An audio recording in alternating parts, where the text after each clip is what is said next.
لیکن اتنا فوکس کرنا جتنا ہمارے معاشرے کے اندر ہے، یہ میں سمجھتا ہوں کہ شاید کہ کہیں سے کہیں تک بھی درست ہو۔ اور یہ کس لیے فوکس کیا جا رہا ہے؟ یہ فوکس ہمارے مابین اس لیے ہے تاکہ ہم نے اپنی بچیوں کو دین سے آراستہ نہیں کیا، ہم نے دین نہیں سیکھا۔ اگر ہم دین سیکھے ہوتے تو ہمیں رسول اللہ صلی اللہ تعالی علیہ وسلم اور آپ کی ازواج نے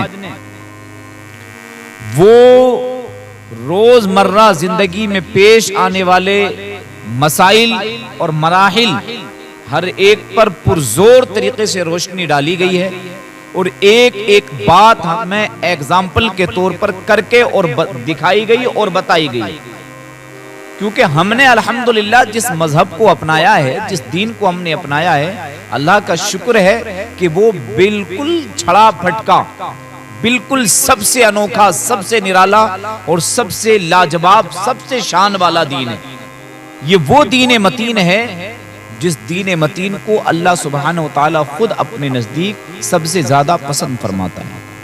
تو اس دین کی خوبصورتی یہی ہے کہ اس دین کو لیڈ کرنے والی جو شخصیت ہے، جس نے یہ دین اس زمین کے حصے پر مجھ تک، آپ تک، اسلاف تک اور آنے والی نسلوں تک پہنچانے کی کوشش جس مرد قلندر نے کی ہے، وہ مرد قلندر ایسا ہے جس پر اپنے تو اپنے اغیار بھی اتفاق رکھتے ہیں، اغیار بھی یقین کرتے ہیں اور قبول کرتے ہیں کہ جس کا نام محمد صلی اللہ علیہ وسلم ہے، وہ اپنی زندگی میں کبھی جھوٹ نہیں بولتا۔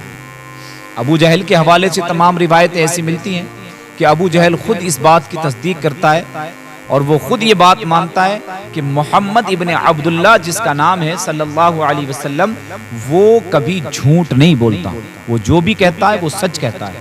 تو رسول ہاشمی صلی اللہ تعالی علیہ وسلم کا دین ہم نے اپنایا، ہم نے رسول ہاشمی کا کلمہ پڑھا ہے، تو اس نبی نے ہمیں ایگزامپل کے طور پر ایک ایک چیز ہمیں کر کے بتائی ہے۔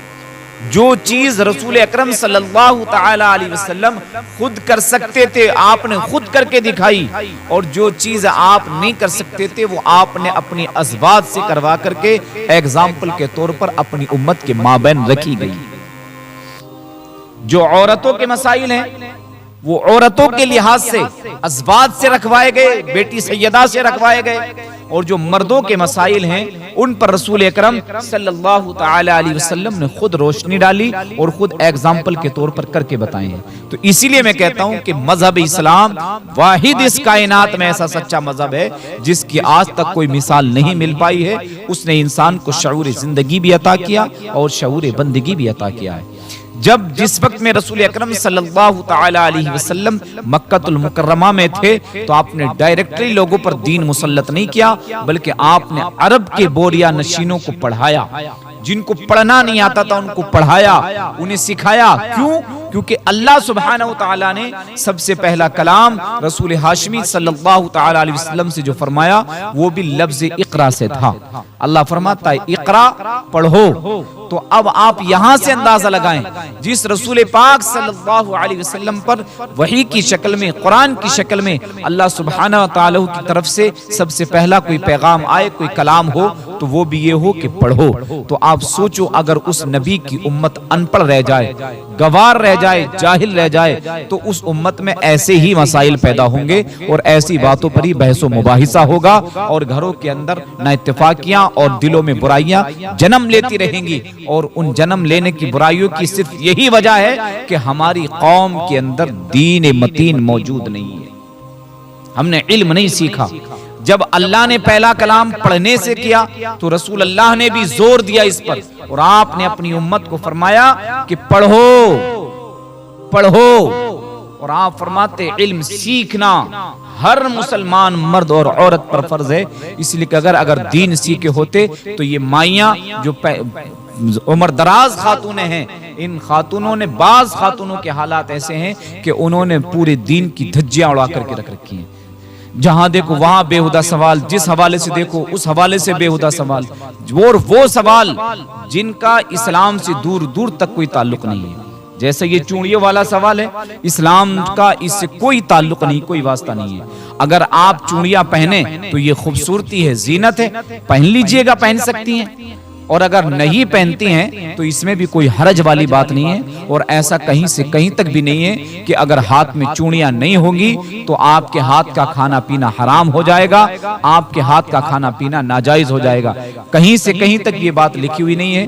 اس لیے ان خرافاتوں سے بچو، دور رہو ان خرافاتوں سے، اور دین سیکھو۔ دین اپنے بچوں کو دین سکھاؤ، اپنی بیٹیوں کو دین سکھاؤ، تعلیم پر فوکس کرو۔ جس قوم کے ہاتھ میں قلم ہوتا ہے وہ قوم اپنا مستقبل لکھنے کی طاقت رکھتی ہے، اپنا فیوچر لکھنے کی قوت رکھتی ہے، اور جس قوم کے پاس قلم نہ ہو تو وہ سوائے ذلت کے علاوہ کوئی دوسری چیز نہیں دیکھ سکتی ہے اور دوسری چیز نہیں سہن کر سکتی ہے۔ اس لیے مسلمانوں، پوری مسلم امہ سے گزارش ہے کہ اپنے بچوں پر دین پر فوکس کیجئے گا، اپنے بچوں کو دین متین سکھائیے گا، اور رسول اکرم صلی اللہ علیہ وسلم کی زندگی، آپ کی ازواج کی زندگی، سیدہ فاطمہ کی زندگی ضرور سنائیے گا، ضرور پڑھائیے گا۔ اگر وہ پڑھیں گے، اسے سنیں گے اور سیکھیں گے تو روز مرہ ہماری زندگی میں پیش آنے والے جتنے بھی مسائل ہیں، ایک ایک مسائل کو بآسانی ہم حل کر سکتے ہیں۔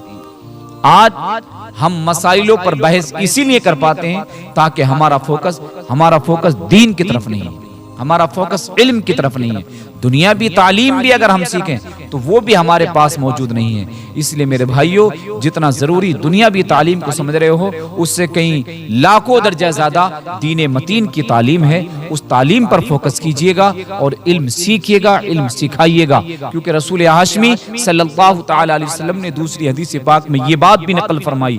آپ یوں بھی ارشاد فرماتے ہیں، خیرکم من تعلم القرآن وعلمہ، آپ فرماتے تم میں سب سے بہترین، سب سے اچھا، سب سے لاجواب، سب سے نرالا، سب سے انوکھا اگر کوئی شخص ہے تو وہ ہے جو قرآن کریم سیکھتا ہے اور قرآن کریم سکھاتا ہے۔